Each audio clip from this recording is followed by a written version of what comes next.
What's up? Your boy Colo Red. Joffrey with a G. Man, running the streets, man. We thought we was grown. You know what I mean? Trying to keep up with you. You know the big boys, man. Man, wildin' out, bro. Remember Top Lot? Yes, sir. Posting up. Jet in, jet out. You know what I'm saying? Man, life, it was just great, man. Family oriented. Lynn Street. You remember the smokestacks, bro? Blacktop, though, under the shelter. That's where it was at. Common ground, border.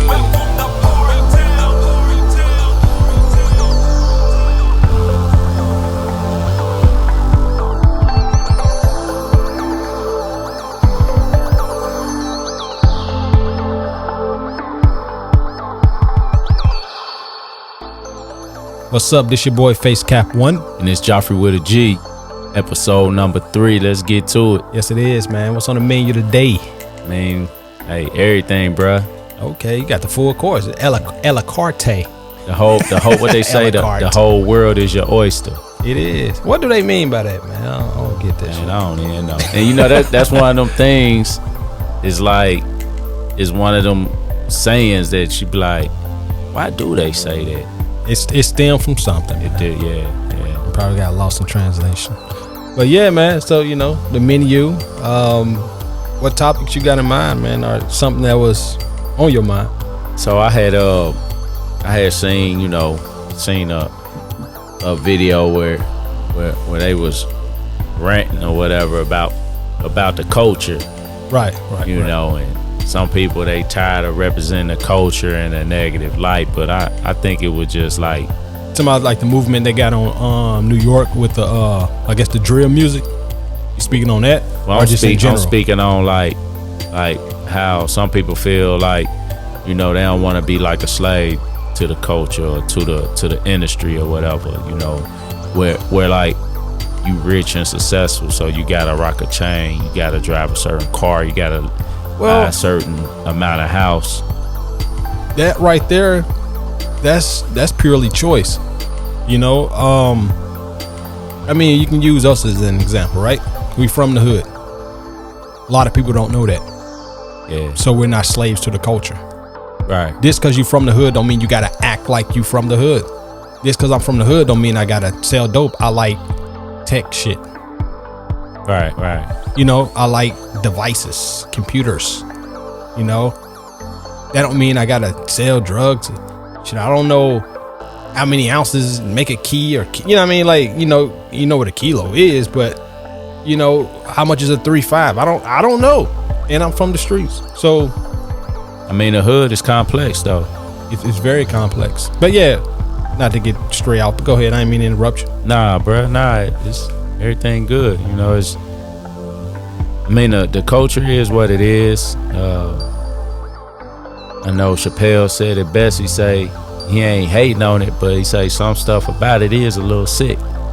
It is. I mean that's generalization, because they stem from a truth about our culture, right. Which is a lot of negativity in our culture. Yeah, it's a subculture. You're gonna always have a standard. Mm-hmm. I guess you could say the standard used to be college education, get a good job, get married, have 2 or 3 kids, live in the suburbs, white picket fence, you know what I mean? And that used to be a standard. And now you got subcultures that don't believe in none of that, Right. So you're gonna always have different variations or whatever, no matter what culture you live in. I mean, it kind of come with the territory, the American dream. Right. Our subculture is destruction. When you get to that point where, okay, now you can get something, you still got that get it how you live mentality. How many years are we out of colored sinks, colored bathroom? Yeah, it's been more than 50 years now. 50 years, that's short. Yeah. There's a lot of 50-year-olds here. There's a lot of 70-year-olds here that went through all that generation. So that wildness is still there. You know what I mean? And I mean, say somebody that's, 100 years old, they've been through a lot.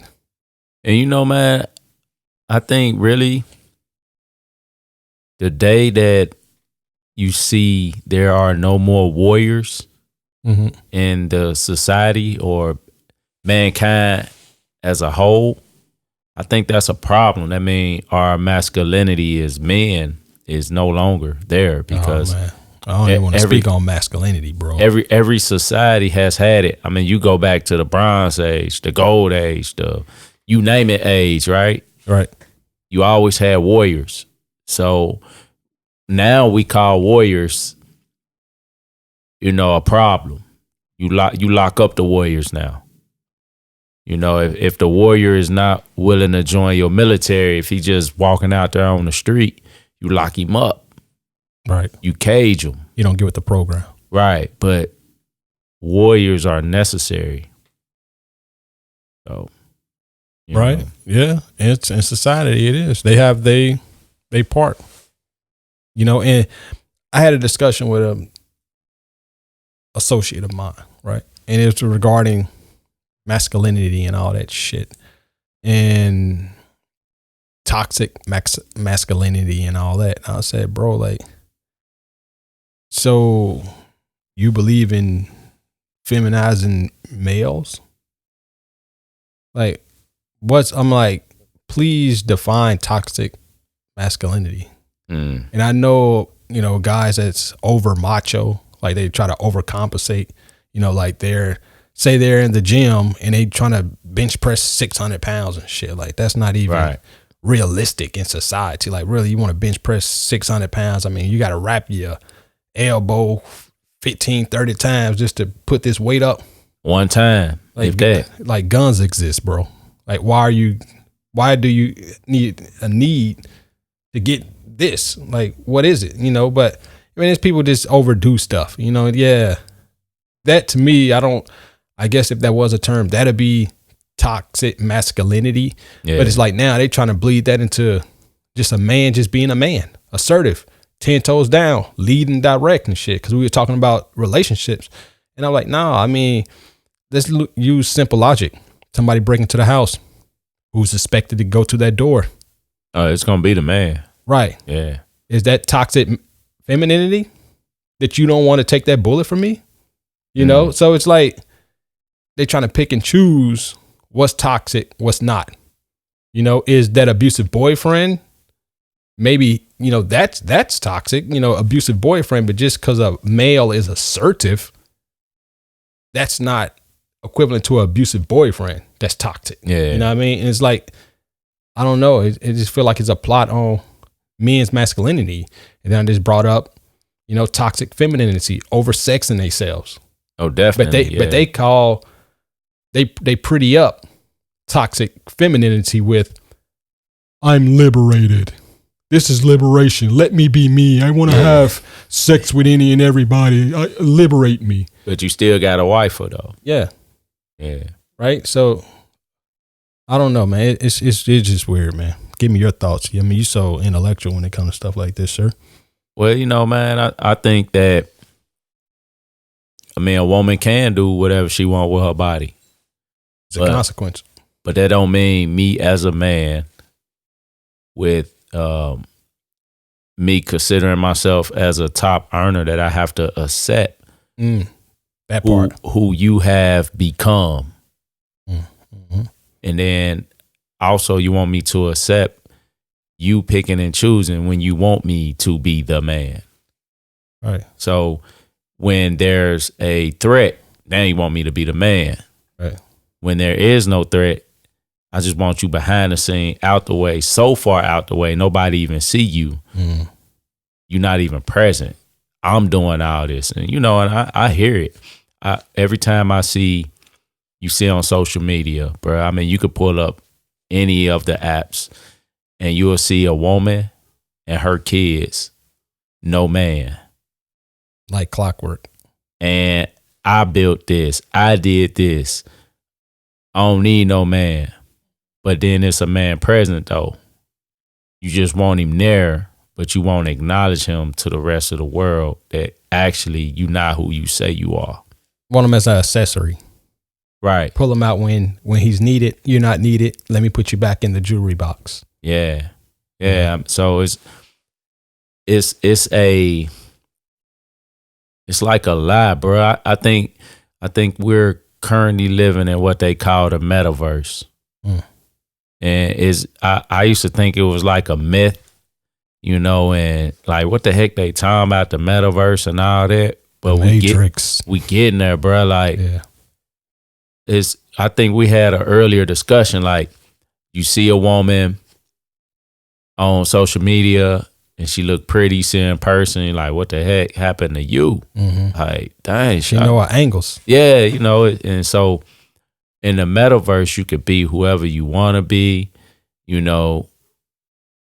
I mean, it's on some weird stuff, what we would consider weird, because now what we grew up doing is like cool now, you know, and be like, hey, so it's almost as if we have to change up the way we look at life. But is it right or is it wrong? Like, it's just one way of looking at it. Like, I know one day I was kind of coaching my sons up, and then I got to thinking, dang, they may never even go through nothing like that. So I'm looking at it from the 1985, 1986, growing up in a natty. That's how I'm looking at it. Like, all right. I mean, you want to give them that information because that can circle around at some point, probably not in depth to what we experienced growing up, but it's still, the elements are still there. You know, it's like, I mean, like when we was talking about the story when we went to, of course, living in Cincinnati, whatever, in elementary, when, you know, running with this certain cat shit, you know, going through abandoned houses, abandoned, you know, high rises. You know how it is in Cincinnati, bricks, levels of bricks of abandoned apartment complexes or old industrial buildings. Like me and this certain person, he had me, you know, he was older than me. So it's like I'm young, you know, naive. So I'm going in all these places, weird places and shit. So, and I was just telling you about, you know, when walking home, that certain area in between, you know, where we stayed at, you know, in the West End, and then the school Heberly, it's like that little pocket. Yeah. Where it's like, man, I don't know about this place. I got to run like something. But I went through that little alleyway, and you knew exactly what alleyway I was talking about. And this person tried to get me to walk in this place. Yeah. And it's like, out of all the places I've been through, it was something about this particular place that was like off limits. Like, it was not off limits, but off putting. Yeah. To me as a child, like as naive as I was, you know, I don't know whether I watch Unsolved Mysteries or something, you know, whatever, but I knew something was off about it. And you know something, bro, not to cut you off. You made me think of one word when you talking about that, because everybody don't have this, and that's discernment. Like even when you kind of rolling with it, you know, you just kind of stumping out the territory, scoping things out, you know, but then as soon as something kind of was out of place and it was like, that don't go with the flow of what we doing, it's like, all right, man, this ain't gonna end well for somebody. Right. And it ain't gonna be me, and I don't want to find out. Right. And it was one of the things you telling me, somebody's body got found back there. Yeah. And it was like, wow, that could have been. In that same alleyway, it was like. That could have been a little bro. Yeah. That quick. But, yeah, man. I know we probably got off topic with we that. Did, but I mean, it's all good because that's what we do, man. Because this shooting the shit, two brothers shooting the shit. You know, understand? So I mean, and it is opinion hated. Remember that. So, so it could be part of your life. It may not be a part of your life, but I know we all had stories where it's really relatable. I should say. You know, it may not be exact. And so now, when you talk about what you went through at that point of time in your life where you use discernment to get out of a situation. And it could have been one of those things in the wrong place at the wrong time. Right. So, you know, we had something that happened here in the city where a guy, like, he didn't go to work that day. He was supposed to be there, but instead he decided to skip out work and go out to the club or whatever. And after the club let out, I guess him and somebody, they had a disagreement. Right. And one thing led to another, and the young man ain't make it. Yeah, that's crazy, man. It's like, damn, a place you know you shouldn't have been, you know, at the I don't want to say the right place at the right time, but you're not at the place where you want to be. I mean, it's the right place, I mean, where you want to go in theory, but guess what? If you never skipped out on this to go to point B, you would still be here. Right. I mean, but at some point though, bro, like, let's just say, like, you are who you are right now. Right. Not the 18-year-old self where you Superman. I'm talking right now, you know, mature male, you making money, and you notice that every block you go, the grass is getting less green. Yeah. You got more people. Situational awareness. You know, is getting to that point where it's like, this is not a good look. A lot of litter everywhere. Yeah, like, you know, okay. it's an unkept neighborhood. I could just say that, right? Right. So once I'm in this unkept neighborhood, hey, now I gotta change up the game. Hey, you know, hey, maybe we should link up somewhere else then. I mean, we need to meet. Yeah, let's meet somewhere neutral. Like, this is right here. How I ride, how I present myself, how I carry myself. I know the type of environment this is. It's not suitable for my look.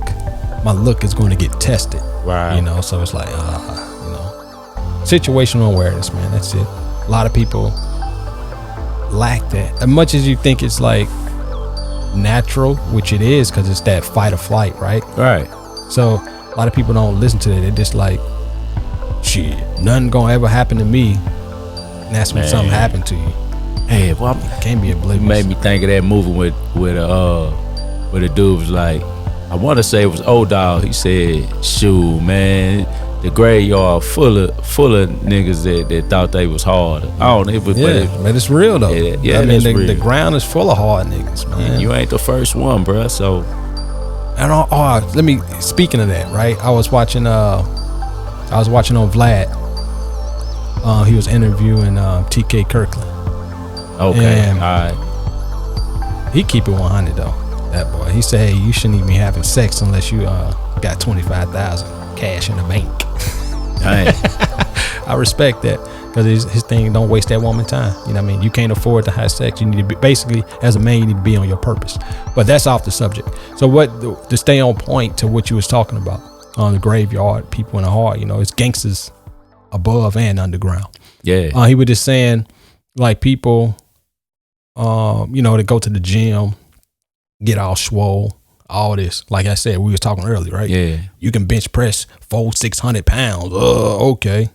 Skinny niggas shoot. Basically. What good is that? Like, what's the point of being extra big just to say, I'm gonna go to the club, if something happen, we gonna destroy mofos. We gonna beat up everybody. And it's like, you go to the club thinking in a mindset of what you're going to do. Right. You don't go to the club with the mindset of how the reply would be. Yeah. That person you envision beating up. See, that person you may beat up. See, the response, the reply, the rebuttal is that pistol. Yeah. That's for real though. So people don't talk about dying. Oh, well, I'm gonna go fight at the club. All right, so when I die, bury me in this. Let me run over to my aunt's house and give her a hug and tell I love her. Let me kiss my kids for the last time. Yeah. It's just tunnel vision. I'm big. I go to the club. Somebody talk. We fight, I destroy. And you know, man, that's why it's important. I know we talked about this on a previous podcast, man, about a team. Because when you got a team around you, man, especially if your team is about something. I mean, but if your team out there doing the same things, then you're gonna fall a victim. Yeah. You know, but if your team about something, you know, they gonna let you put you up on game, like, hey man, we here to do this or we here to do that. Yeah. You know, when you're in a club, they like, hey, we here to network. We ain't here to, you know, to get dealt with or deal with somebody. You know what I mean? So, I mean, the streets gonna do what it do. If you a gangster, then be a gangster, bruh. You know, that's how you get it.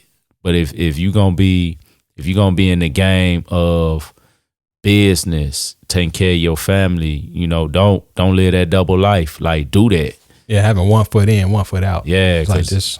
It ain't worth it, because you're gonna end up, what they say, lacking somewhere. So either you lacking with your family, or you lacking in the streets. You know, just be one or the other, bro. And it's, you know, in the streets, really, I mean, you almost got to go full throttle. You do, because in the streets, it ain't no get back sometimes. You know, you got your ones that survive the streets and they make it to OG status, but you have a lot that just don't. You know, and even if they is OG status, they locked up. Right. You know, so it's like, it's real. Like when Pops used to talk about, you know, dead in jail. Or you hear, you know, people come speak at the schools, dead in jail. You're like, it's like a mantra. It's like over and over and over. You real. Keep hearing the same stuff. Man, I know of people, you know, just like you. Come on, well, I'm talking to you like you don't know. Right? So I mean, but they don't know. They the audience may not know, or guess what? They can relate to it, right? Right. That you have so many, you probably don't have enough hands, or I say enough fingers, to count how many of your friends, close associates, or people you just associated with that died in the streets. Yeah, that's true. You know, and I ain't talking about natural causes. I'm talking about murder. Mm-hmm. You know, or just on some YOLO. You know what I mean? And it could have been totally preventable. And I'm gonna say, I think most things are. You know, most people that claim to be killers, they really not. You know, but if you got a crowd with you, you seem bigger than life. It's fear factor. Yeah. So, you know, I mean, one-on-one, most people gonna try to like get out of, you know, the trouble. It. I mean, it's fear factor. You know, there's a lot of, I mean, it's people that's hard. Yeah. They just go hard in the paint. You know, it's the same case of taking pictures of guns, you know, taking videos with guns. You're trying to promote fear into your ops. Yeah. Because you're not the only one with guns. You hoping that they see your guns, they respect that you have guns, and they bow down. Yeah. Or they stop the beef.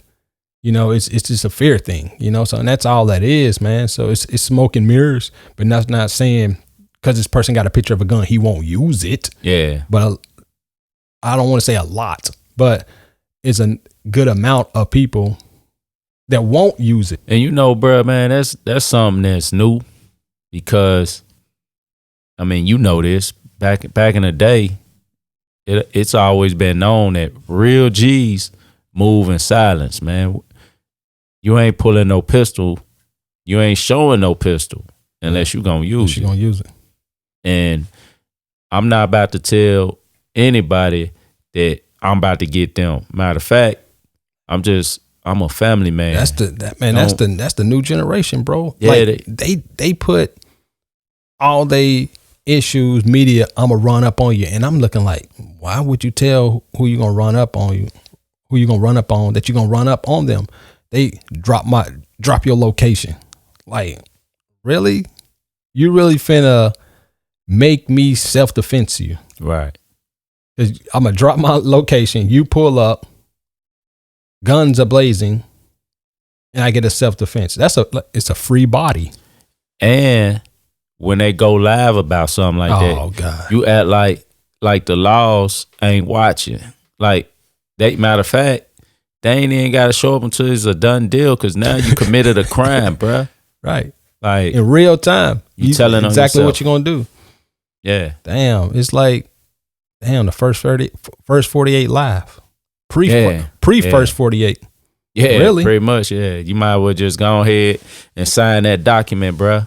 Right, because you just did it. You told on yourself. You told on yourself before the act happened. What? Premeditated. So you gonna get all the time for a first offender that they can give you. Yeah, you was in sound judgment. These young boys just be telling on themselves. So this old head one day was hollering at me. He was like, "Yo, G, you know, I'm Joffrey with a G, but you know they just call me G for short." And they be like, "Hey man, it ain't too many of us real ones out here." I was like, "Huh?" He was like, "It's the lame nigga era, bruh." I said, "Dang." And what made me say "dang" is that I remember seeing this video where this stripper was talking about this rapper not dropping all this money in the strip club owner. And I was like, man, first of all, that's lame, but that's what it is. It's like, if you got money, you got fame, you know, a certain type woman expect for you to go all out and get nothing in return. Like, man, they want you to crash out, bro. So it's like, when did it switch? Well, simping became the thing. You know, one of the things, it ain't tricking if you got it. I think that's when it started. You still tricking. If you leading with your wallet, nigga, you tricking. I mean, I guess in actuality, I mean, cities was built because man was tricking. Right. I mean, you wanted to provide a safe, protected city for your woman, your family. Of course. You know, so I mean, I guess we always been tricking as a male. I mean, the nice car, the nice crib, the nice clothes, being presentable is all a form of tricking. Well, I tell you this then. It's indirect tricking. Yeah. See, you can pay a prostitute directly, or you can take that young lady out to eat, show her a good time. You're paying for it indirectly. Right. You understand? Right. So direct versus indirect. Yeah. Tricking, if you got it, is direct. So when did it go from tricking to simping?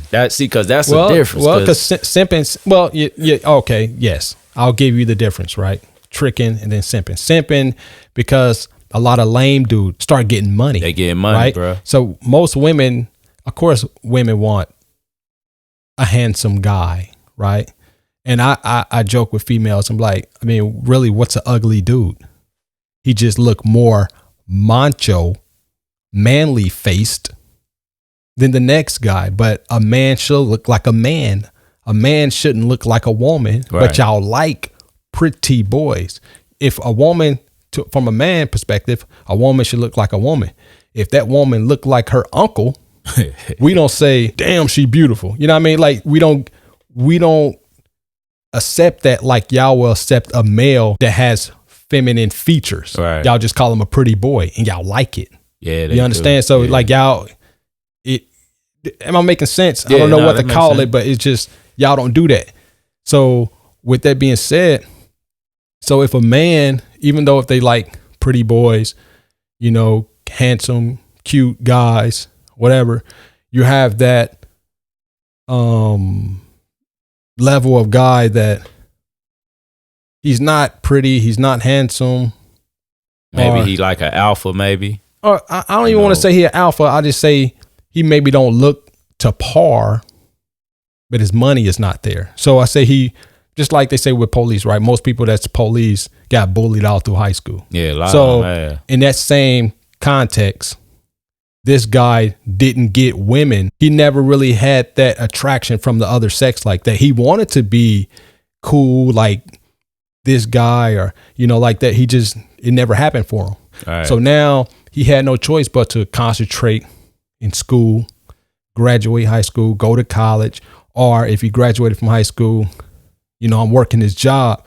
He had no choice but to get his money up. So even though women want a handsome guy, they're not too fixated on looks like men per se are fixated on a woman look. Definitely. Because their money really don't mean nothing to a typical man. It's cute, it's a plus, but it doesn't make you sexy. Right. You will see when women describe men that money make that man sexy, right? Because he can put in the latest European fashion. You see this ugly dude with Louis Vuitton, Gucci on, Prada, Fendi, Balenciaga, like all this luxurious clothes on, and he got the gold on, or the Rolex, stuff, the Patek and all them watches and all that craziness. He's sexy now. All right. See, that's for a woman. He might be ugly, but you're gonna tolerate it because he has the money provide for you. So the prestige, the lifestyle that he can provide, that's what the woman is attracted to. You know what I mean? And I think too, bro, like a woman looks for, you could say love, a form of. Yeah. They also look for safety. Of course. And when you have a lot of money is a safety, a type of safety. It is for a woman, because you can move out of your situation, your circumstances. If you got enough money, I don't care what. If you in a city in the wrong part of town, if you get enough money, you can move out of your situation, right? And you good now. So maybe that's what it is, But with that being said, just to double back, so the guys that couldn't get those type females or couldn't get females in general, now they got their money up, and now they can get those females. So since they're not used to getting that, guess what they gonna do? Leave with their wallet, because they didn't have no game. They had no oral to get a female, no talking game to get a female. So they always had to, I'm gonna buy you this, I'm gonna buy you that. That becomes the simp, because he's going out his way for a female that he couldn't get, but now he got a little bit of money now, so he's being extra. You ever notice? And that's typically who simp is. Even though the woman may appreciate your money, all the stuff you do, she don't respect it, because you gotta go all out your way for this woman, when the guy she really like, who clapping them cheeks, not doing a fraction of what you're doing. And that's where like a lot of people are saying, like, look, simps, like, she don't want you, bro, and even if she got you, she won't respect you, because she still is chasing after her type, who she feel she's chasing after who she want. And like, females are getting upset, like, guys don't court, guys don't do this. No, the guys are just waking up and realizing that, you know what, you don't even like me for real. Taking you to these expensive restaurants, $500 plates, or a bouquet of roses, you like, I'm doing all this stuff, when this guy who you really like, who you feel you deserve, is doing none of that. And bro, I think that's why all the bad chicks, that's why you're gonna find a lot of them single during Valentine's Day and all the holidays, because they're so-called standards. Women are hypergamous. Yeah. So they live in that. It's just by nature. I gotta be with a guy. They don't want a guy that's equal to them, because if they get a guy that's equal to them, and what they're gonna do is force him or push him to be even better, or she won't respect them. You know what I mean? They don't want them equal to their level, and it's just by nature, right? Yeah. So, even. But she'll look at look at him as weak. Yeah, as weak. Yeah, weak. And she, what the thing is? I can do better. I deserve better. That's the hypergamy kicking in. I deserve better. So it's always going to be I deserve better. Then it's going to get to a point where she's belittling that guy. And it's, like I say, it's not all females, but this generalization stems from a truth. You know what I mean? So it takes a special female to really be with a guy that's equally, and it's always going to be equally financially. That's it. Yeah. Equally financially. You make 80K, he make 80K, and you okay with him leading, directing, whatever. You know, like you play your role, he play his role. We male and females, our skeletal muscles, skeletal systems is different. Our skin texture is different. Like we recognize that we're the same species, but different. Yeah. You know, not your money don't dictate, you know, and even I talk with females, like, you know, a man gonna be a man at the end of the day. I know this is off subject, but I let them know because, you know, they rebuttal is, oh, this because you got money, you think you control me. Like, nah, a man gonna be a man whether he got $0 in the bank or $100,000 in the bank. Like that man is a man, regardless. Now I know you have those guys that's weak, and then when they get X amount in the bank, or they get the Maserati, the Porsche, like, you know, they get all the fancy cars, and then they want to assert themselves like they dominant males. I'm like, nah, I ain't talking about them, because they bitches. You know, they always been bitches, will forever be bitches. Like they nobody respect. And like you can even put that with the music industry. Like you would think all those entertainers all like hang out with each other. So I said it's like it's a bigger high school. Feel cliques. You know, you have, even though they all rich, you got some that's the cool kids. You got the rich ones that's the lame kids. The rich ones that the goths. The rich ones, you know what I mean, that do this. It's just different. Yeah. You know, so they all still clicked up and, you know, in a zone. That don't mean because they rich, they accepted by the next rich person. So by nature, what it sounds like you're saying, and it's just my interpretation, is that you're gonna always have tribes. Sometimes a tribe all have one shade. Right. But if you feel one way and then another person feel the same way, you kind of click up and create a tribe. So no matter where society go, you're going to always have tribes of people that everybody do this. You know, you go in one part of the country and, you know, people got 3 or 4 wives, you know, And then in other parts of the country, they like, nah, man, it's just I only want one wife, you know, and you go to certain areas, certain parts of our country is more violent than others. Like you may go to the Midwest and it's like, oh man, it's great, man. You know, you go down south, you might say, man, it's a war zone. You know what I mean? Right. So, but it's just, you don't know. It's the community, you know, and what that community do, that society in that part, you know, how they get down. I mean, all right, let's use an example. Texas, right? So Texas, whether it's Dallas, Houston's, whatever, Texas, they have like the type of wheels that they use, the swingers, you know, like the big old chrome thing that stick out far on their wheels. Like that's a Texas thing. I might think, oh, that's ugly, right? You know why? Because I'm in the South. We ride different. Now put me in Texas for 2 or 3 years, you know, 5 years, 10 years in Texas. I'm putting swingers on my car. You know what I mean? Because I can't, maybe what's in the South, I can do that still, but that ain't what get the women. Exactly. You feel me? So why I'm going to do something that's not going to get me the women? The women in Texas may like that, and they do, because if they didn't like that, them dudes wouldn't roll like that, right? So I'm going to end up having to get down or, you know, remove myself. So this young lady, I was going to a school and speaking to the kids and the in-school suspension and that type stuff. And so the question was, you know, what type of guys, because, you know, the guys was, you know, trying to be macho and be thugged out and stuff like that in uniforms. Keep this in mind. So they in uniforms.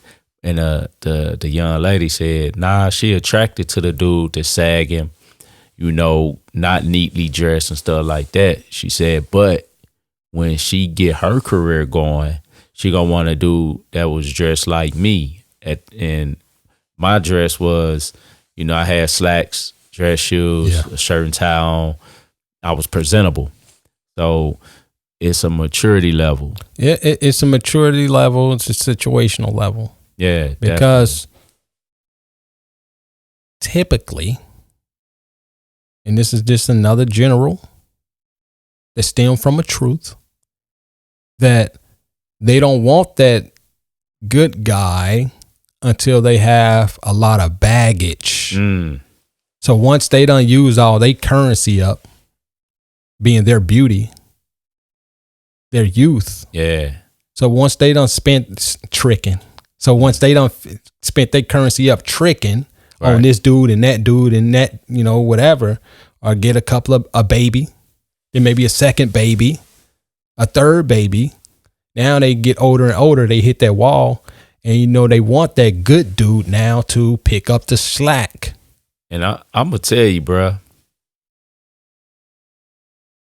guys, real men that's making money like that. Yeah. Not the simps.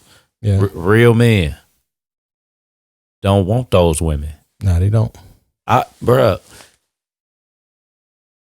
I said to myself when I was probably in middle school, high school, I don't want a woman with a bunch of babies.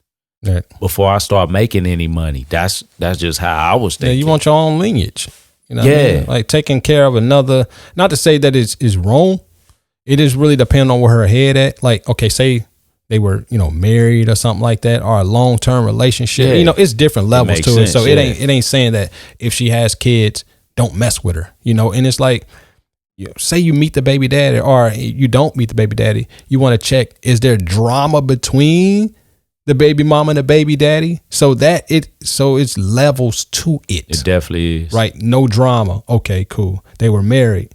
Okay, cool. It was a long-term relationship. Okay, cool. All right. You know, that, you know, dude, you know, it just no drama. That's a big part, you know, in the relationship, you know, so that plays a part, but for the most part, and you know, those type women, yeah, you know, they're just real loose with it. They're real loose with it. And that doesn't talk about the women, you know, that have some tact, you know, to their situation. Yeah. Like, not those, but the ones that's really loose with it, and they just expect for, I deserve this, I deserve that, I'm in this, I am the table. You know, like this extra. I mean, you know that type. I mean, I guess it's fine that you feel that way, but at some point when you get used up, I mean, real men not going for that. Nah, you a good time. And they think it's dating. I can date. Nah, date don't mean nothing. I would date. I mean, you can be an anchor on the news or a cashier at Walmart. If you're pretty to me, I will date you. Right. So dating you, guys, I mean, we can't force you to have sex. Nah. So in order to have sex, we either have to pay directly or pay indirectly by showing you a good time. All right. So of course we want sex, so we will date you. Period. So that means nothing, but can you hold me to you outside of sex? Right. Once the sex cut off, am I still there? I think that's based off the vibe. And right. I know people say vibe a lot. They throw that out there, but yeah, really loosely. You know, really what they saying is, and correct me if I'm wrong, energy. They say energy can be neither created nor destroyed. Right. So it has always been. So if your energy is right, they feeling you. They call it a vibe now. So once you catch that vibe, y'all just on that same wavelength. So what happened is gonna happen. But let's say 1, 2, 3 people all on your same energy level, and now you got baby after baby after baby. Mm-hmm. And then you add somebody who is more responsible on your energy level to take care of that, and they may look at it as dysfunctional because we on the same wavelength, but you didn't think about your husband. Mm-hmm. You were just out there having a good time. Yeah. So a lot of times people, I think everybody meets their one. Yeah. You know, that special person, but because you was in that immaturity level, you know, you did something to foul it up. Liberation. Whatever, you know. I'm liberated. I'm free. Okay, woman, understand you can do what you want. But most of the time, you're stuck with the kid. And I had a woman I was talking to. She didn't have any kids, whatever. But of course, I have kids. And she had said something. So what if that man got kids and all that stuff? And I said, look, you don't have to ever meet my kids. You don't ever have to meet the mother of their children. I mean, the mother of your children. Yeah, the mother. You never have to meet the mother of my children. See, that's the difference between a man and a female. All right. A female, I have to meet your kid. Yep. I don't have to meet your baby daddy, but I have to deal with the drama if it is. I have to pick up the pieces if it is. Man. You know, I have to spend my money on your child. If we have a child, do I spend $500 on my child on Christmas and not spend nothing on your child? Right. I can have kids. We have kids. You spend $500 on our child. You don't have to spend $500 on my kids, because guess what? The way laws are set up, the way it's naturally set up, the man never have custody. So what you do for our child, that don't mean you have to do it for my child outside of us. But it don't work when a man approaching a woman with a child, because I pay for our child. Your child gonna look like, what about me? What about me? Yeah. It was like, damn, it's gonna have to be equal to what I give my child. Yeah, cause when you take on that responsibility, exactly, a man takes on that responsibility. Yeah. It ain't vice versa. Yeah, you're never taking on the responsibility of being a mother for my children. Yeah, that's deep right there though. For real. I mean, that's keeping it 100, man. It's just something I thought about. You know, just like I try to be basic as possible. Yeah. You know, just logical as possible. Like, and she couldn't respond. She just like, damn, I never looked at it like that. Yeah. It's definitely eye-opening. I mean, maybe some women do think like that, but most women don't think about the things that they do, how it affect others, the way a man has to think about that type stuff. Because I mean, if a man did that, you know, brought all his baby mama drama into the relationship with a new woman, oh man, they wouldn't have that. Yeah, now they about to have a baby, and now he has all the kids. Just reverse the roles. Yeah. And how would that woman react to that? Would she actually stick around and marry that man and take care of his kids, right? And this, that, and this, you know? So I don't know. It's just real. I mean, it's real. But the thing is too, that's the difference between men and women is, even if,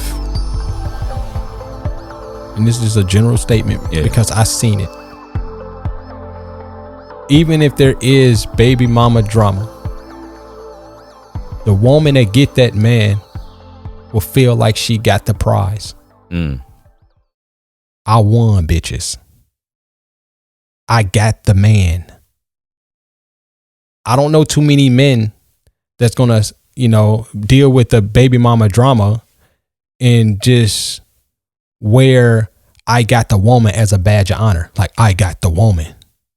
You know what I mean? Like, we on two different wavelengths. Nah, I'm gonna detach myself. I like, man, I got it. You know what? I'm just gonna smash her.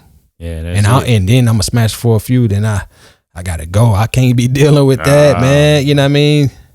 But a woman is like, I won. I got the man that you want. It's a status, because relationships is a status thing for women. Yeah. Definitely. Unlike men, relationship is not a status for us. Nah. It may be more so what we can acquire. You know, I got a nice car. I think men are simple. You know, like, I got a nice car. But a lot of that stuff stemmed from, trying to impress a woman, and I'm still trying to figure out like what men brag to other men about, as a status quo. Maybe smashing chicks. I don't know. Yeah. That's about the that's a subculture, smashing. Yeah. And that's the only thing I can think of. I mean, maybe like a nice car, a successful business, a bad chick, I guess some eye candy. Yeah, maybe if I was in the Cayman Islands or something and just had a great time, I might brag about my vacation. But I mean, or something that I thought I couldn't do, and I, achieved that goal, I may brag about that. Well, yeah, but, I mean, it's. Yeah, I think it's more stuff like that. I mean, even if you double back into a bad, I got a bad chick, it's like, as a man, you don't really want to put that out there that you got a bad chick if that's your long-term chick.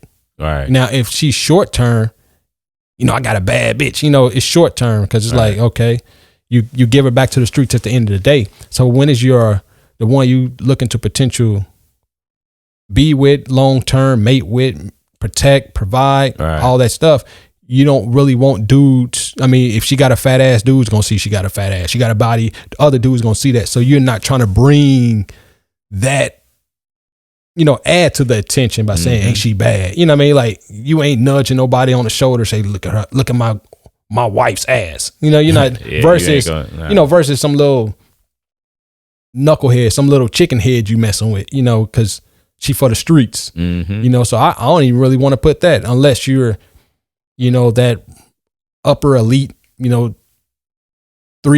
that you're in the Porsche club, the yacht club, and you just got bimbos, like Playboy type, bimbos. Yeah, they out there. That echelon of males out there. But it's more of our accolades. It's not a relationship. Like, I wear the trophy because I've been married for 25 years. It's like, we don't brag about stuff like that because it's like, you bragging about a liability, bro? I mean, because I've tried to think of how it was said to me a long time ago. The guy was pretty much, he was saying like that it was a comedian. Matter of fact, he said, marriage is the death of the man and life to the woman. Yeah. It's not beneficial. I was like, dang, that's a joke? I was like, that wasn't even funny, but I get it. It's jokingly serious. It's like, it's the end of whatever that man was into. It's the end of that. Yeah. And the beginning of that woman's life. It ain't beneficial. I mean, anything that as a woman, you can come in there with nothing and leave with half what that guy built before he met you. Right. And you can leave with half of it. Because technically she entitled, according to the law. She entitled to everything he have, entitled to his kids, hands down. Like, if they had kids, it's not a doubt that she would not get custody. Right. She's taking you taking everything. You stripping that man of his title, everything. And those kids deserve that man's lifestyle. Yeah. According to the law. Yeah. And you can maintain that and you'll get that from them, but you won't get it if you get married. So they just have a live-in boyfriend for the rest of their life. Yeah. Yeah, it's true. Collecting the check. So that's why, I mean, a lot of guys, and it was crazy, like the statistics of women that initiate divorce. But yeah, it is what it is. But that's why a lot of guys are kind of straying away from marriage to a degree. If it's beneficial, you got a winner where she on the same page as you, man. Like, I ain't turned off with marriage, whatever. If it happened, it happened, because I mean, some men we can speak on, like, we got money like athletes and shit, you know what I mean? Where it ain't even like, come on, bro. You ain't got that P. Diddy money, so you ain't got to worry about chicks like that. You on some regular level. So we can't be, which is cool, in hypergamy to a degree, you know what I mean? Like, we are overinflating our money or our status, but typically, even on a, local level, I mean, you get a divorce, I mean, it's expensive. All right. And, if you got her, quote unquote, accustomed to a lifestyle, you know, she still may take half. So all I can say to this episode, men and women, stay in your lane, man, and don't live beyond your means. Try to stay somewhere in the middle. You know, have a nice life. Find somebody you can grow old with, enjoy life with. And that's what it's all about. Like, really, really, y'all too, just stay in y'all lane, man. Yeah. All that hashtag relationship goal, comparing your life to multi-millionaires, you know, like, no, man, just stay in y'all lane. Stay in your do lane. y'all, what y'all do together is cool. Yeah. Not what everybody else do. What y'all do, no matter what y'all do, if y'all in y'all own lane, that's cool. Yeah. It's cool, man. 100% cool. But yeah, that's it. Time to get out of here, G. Most go. Yeah, man. I'm Joffrey with a G. And I'm your boy Face Cap 1.